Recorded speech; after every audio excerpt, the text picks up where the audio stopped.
We have a nice simple lake scene today with two colours, ultramarine blue and burnt sienna. So this is great for a beginner.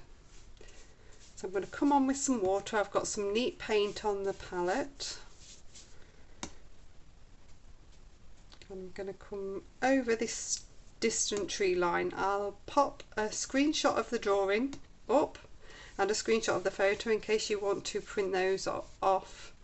You'll be able to get a close-up of them. So a nice layer of water's gone over there. I'm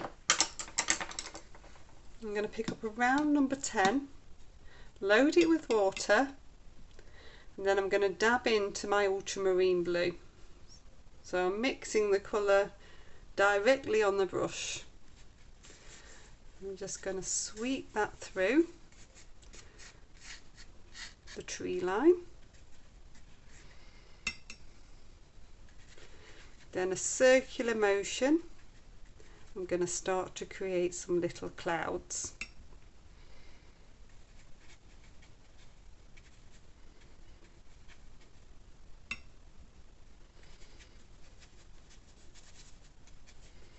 Just leaving odd gaps of white.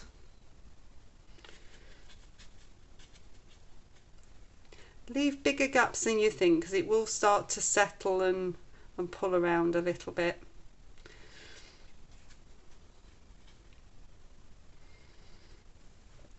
I'm then going to take a dab of water into a separate well, take a dab of the burnt sienna, ultramarine and the burnt sienna, and I'm looking for a black. More blue is usually required than the burnt sienna, but it would depend on the brand of paint. You could use something like an ivory black if you wanted to. I wouldn't use a Payne's grey because it will be very shooty. I'm going to come in now with this dark colour, circular motion, and create this dramatic cloud at the front.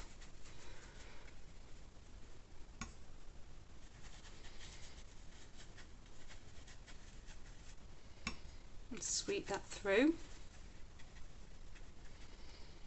So I'm still with my round number 10.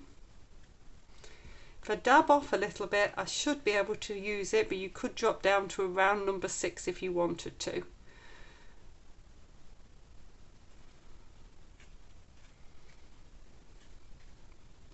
Usually if you dab off, there's not as much on the brush and you can get away with keeping that bigger brush, and then you don't have to keep dipping in as much.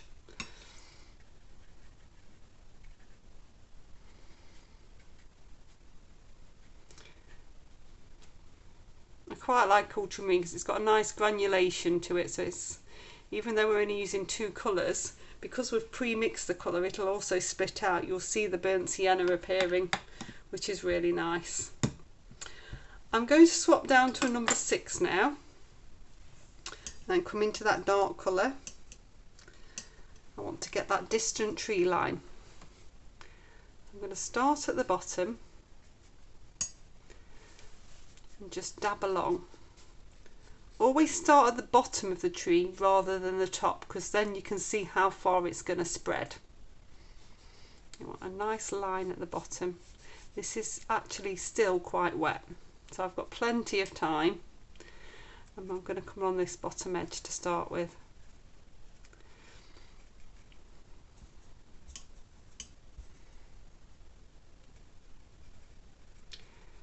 If it's too wet, then it will dissipate too far and you actually won't get the desired effect. So you're best really waiting for that sheen to start to go off. I'm starting in the drier area. And I'm just dabbing upwards. So the beauty of the ultramarine and burnt sienna mix is it will split out and create a nice effect. Payne's grey would shoot too far because it's quite a shooty pigment. So this one's nice and stable. And we're just coming along this edge. You want a variety of heights.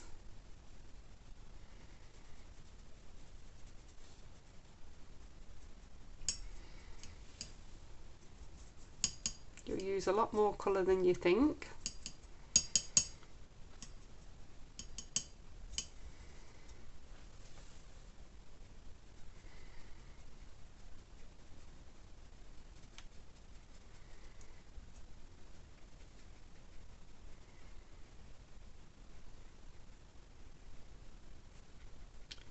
And all the way along, dabbing. Just keep an eye on it.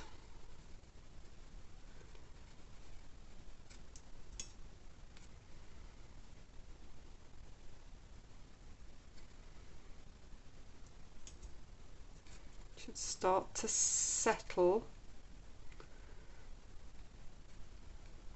We've got a really nice soft effect on this layer.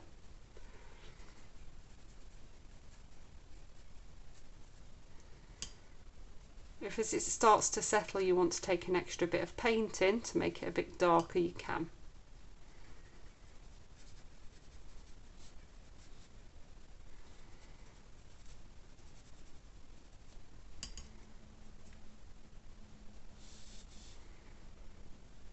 Get a really nice effect.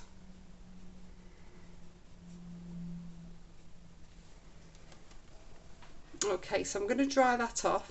Okay, so that's dried and settled lovely. I've got a really nice split of colour out there and some really soft, subtle trees. So I'm going to come on to the bottom half now, and I want to get a base in here. So we're just basically painting the bottom half with water. I'm going to come all the way up to the top of that little bank there as well. And check my round number 10's clean. I've popped a little bit more paint on my palette. I needed more with the ultramarine. So make sure your brush is loaded with water. You're coming into the ultramarine. I just want you to sweep through.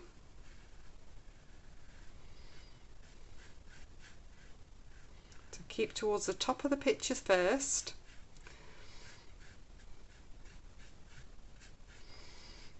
And I want you to leave an odd white gap.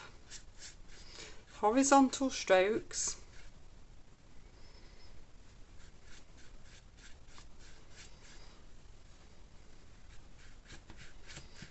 Nice and simple.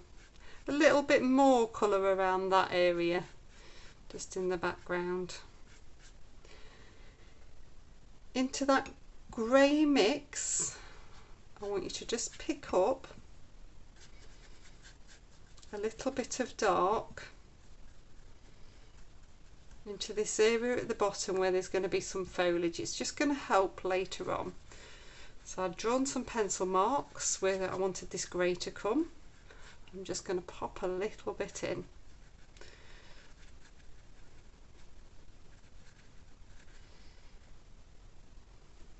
Okay, I'm going to dry that one off. Nicely dry now. I've picked up my 1 centimetre flat and I'm going to come into that grey mix again. There was a little bit of water on the brush, so it's not quite as strong. Take a little bit into a separate well if you want to be sure, and just add a bit more water to it. You don't want stripy, bold ripples, you want a gradual ripple. We're coming on to dry, keeping the brush horizontal. I just want you to create, I'm dragging my hand down the page, some ripples by zigzagging. Zigzagging again.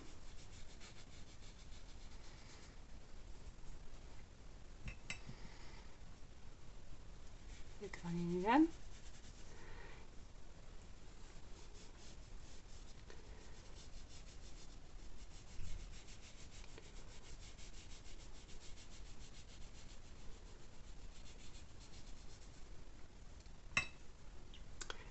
Zigzagging again. So there's different areas of dark and light in the water, so this is just picking them up.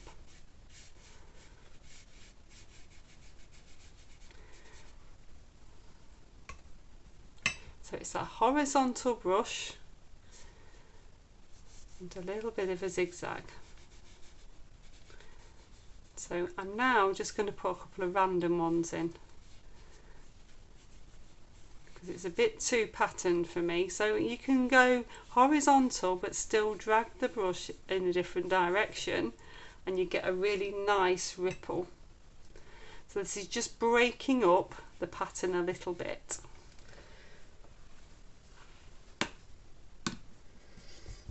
And then I'm going to swap to a round number 10 and pop some water on this dark bank.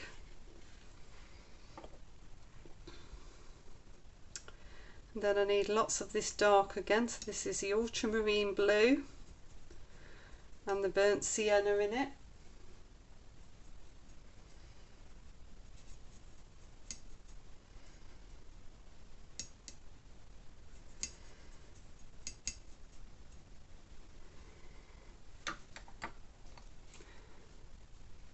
And then we're going to come into this area. So we're going to make this nice and dark.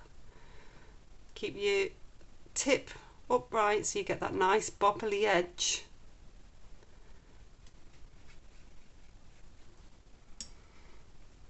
Against those background trees.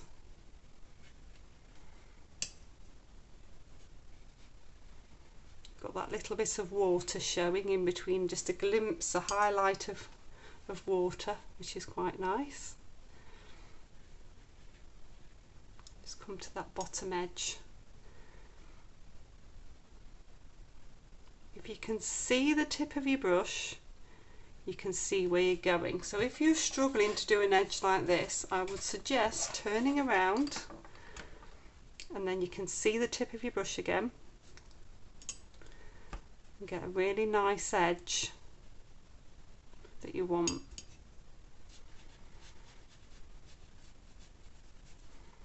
And this is just a really dark bit of bank.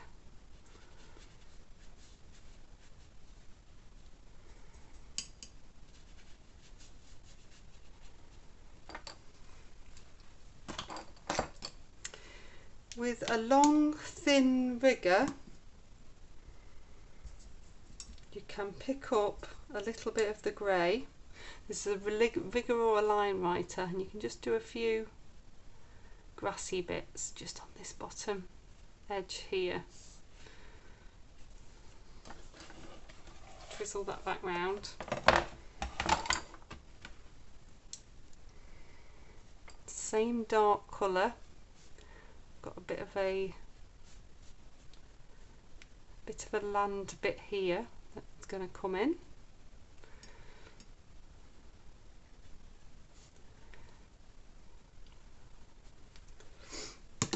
And then if I rinse my brush and just wet it, I'm just going to soften that edge in so that I don't end up, it's just wetting that edge with a hard edge that I've got to overlap with the grasses. So I'll give this a dry. Okay, so that's nicely dry now, and what I've done is I've twizzled my painting upside down and my photograph upside down because I'm going to start to do these grassier bits, and it's much easier to paint downwards to a point than it is to paint upwards. So coming down is easier than painting up to a point. So I'm going to start on the left hand side and just start to work across. This is with a round number 6, so I'm popping these reedy bits in.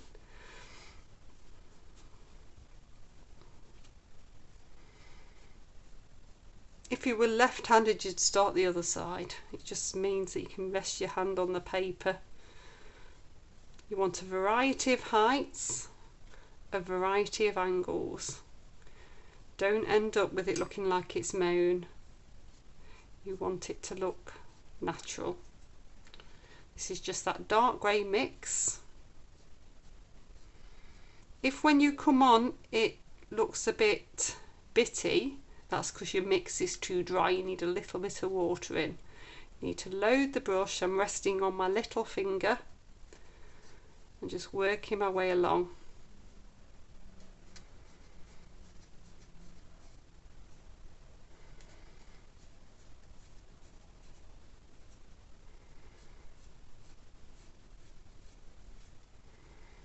So I've got a got a really nice line. Then I'm going to come in with a rigger. So that's a long thin brush that's very good for doing grassy type things. Good for branches as well. If you haven't got a rigger, you might have a line writer. That's a little bit easier to use. It's a little bit shorter, but it just enables you to not have to keep filling the brush with paint all the time. So I'm now looking at these teasels and starting to do the stems for them. Doesn't have to be precise. You're getting an impression of this is your painting, so don't feel it has to be too precise.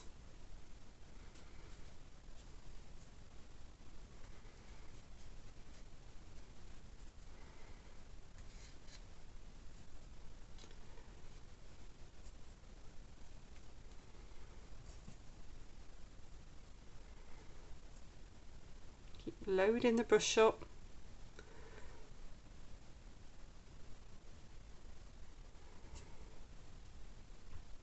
This is one of those areas where you could work into it quite a lot.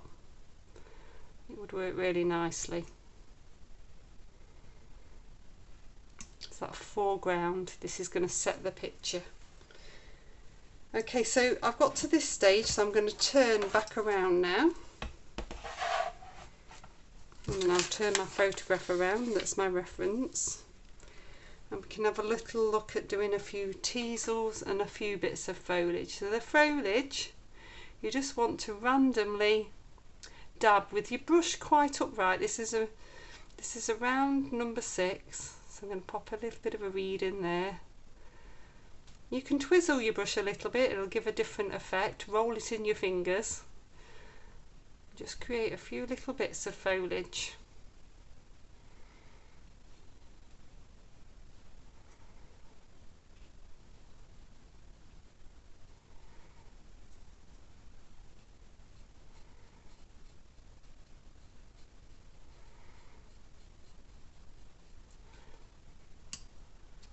Few little different marks.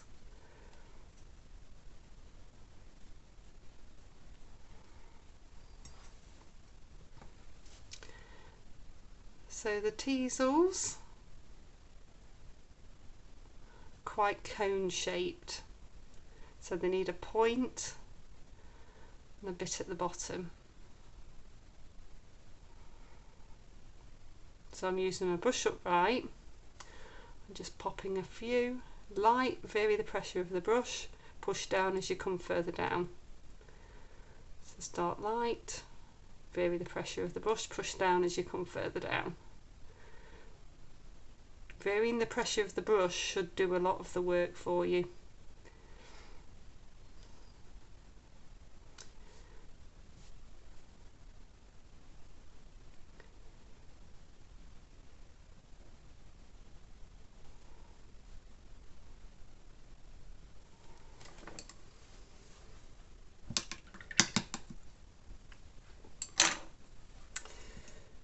Then I'm going to take my rigger, pop some little spiky bits onto each of these teasels.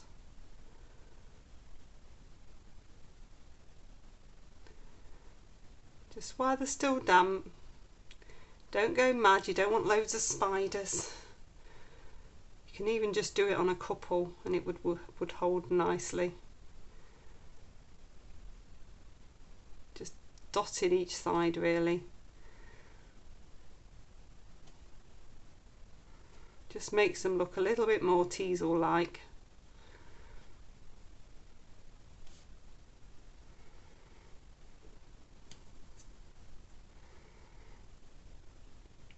We've got any more of these longer grasses. It's all about having that little bit of variety. Take a few little bits of grasses in.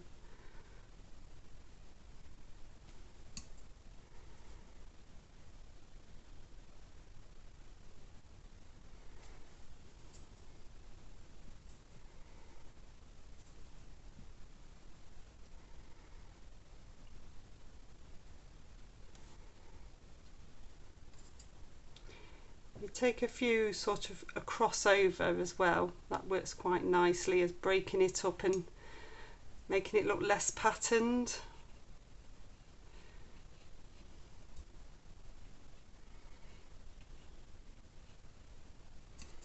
So just sort of looping over.